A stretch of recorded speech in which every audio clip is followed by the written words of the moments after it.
Hey y'all, Nico has a little background music going, so that's why I'm laughing, because it's the sweetest music to my ears that you could imagine.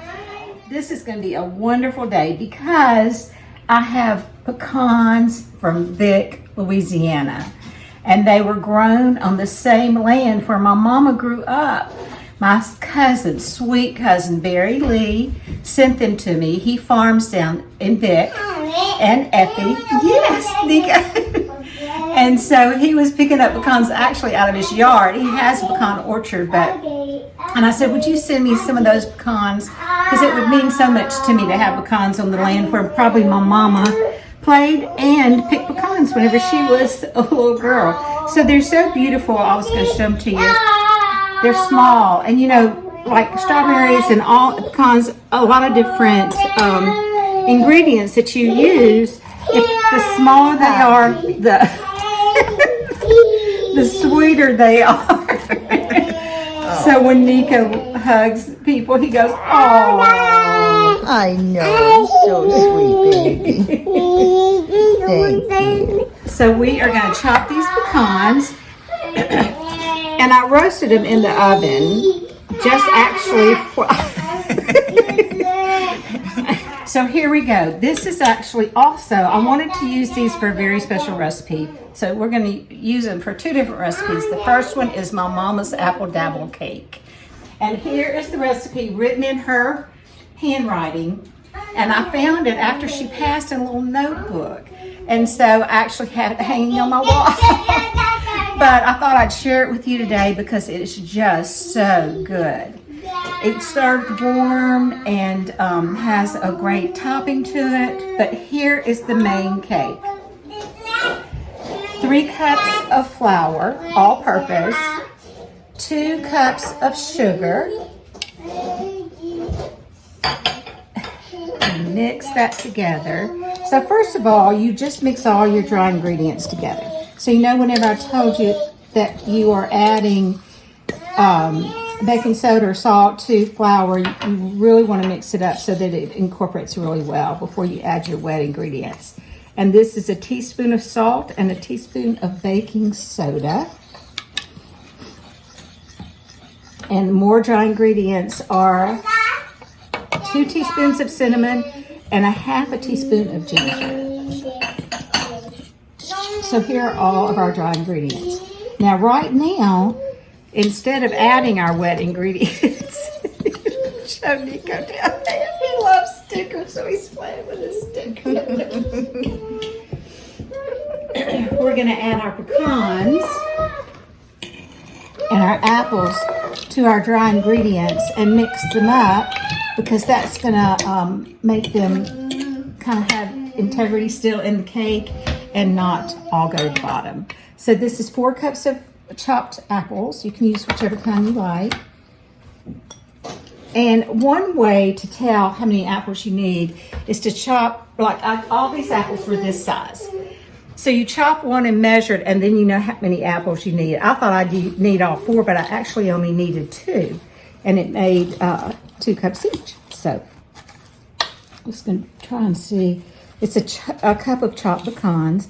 And look at that batter. I think it's healthy myself because you see so many apples and pecans. I told someone else I thought this was a healthy recipe because you had more apples than flour, and I thought that was funny, but I'm serious about it. So there you go, and that's how it looks whenever it's mixed together with the apples and the pecans. And then you add your eggs, which are 3 eggs. I'm going to beat them up just a little bit. It's really easy if you want to beat your eggs up and you only have a few like this, just to put them in your and then add them that way. So you're going to add your eggs.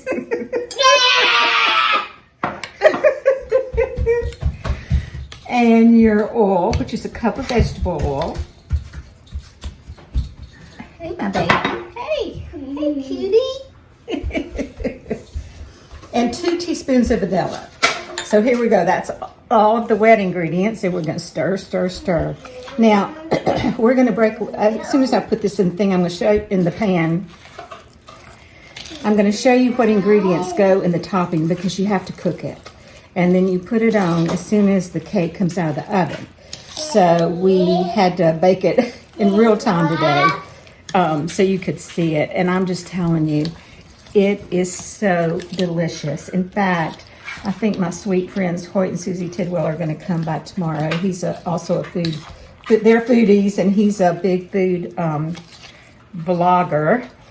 And I found some ingredients for his video that he couldn't find where he lives in West Point. So they're going to come by tomorrow. So I thought how sweet it would be if they could taste this cake. So there it is. That's the batter. Look how delicious it looks. Almost looks like you could eat it with a spoon, kind of like cookie dough. Doesn't it? I won't. But this is the batter. You have to go kind of deep and make sure that you get everything. See, there was a little flour on the bottom there.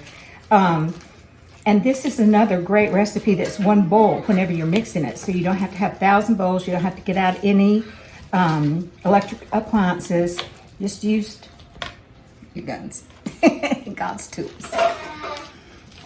And one of the reasons this recipe written out in my mama's handwriting means so much to me is because really she was a what we call a sight, and feel and smell cook. She didn't write down recipes, so the fact that she wrote down this one was so sweet for me to find. Now you bake it in a 9 by 12 pan.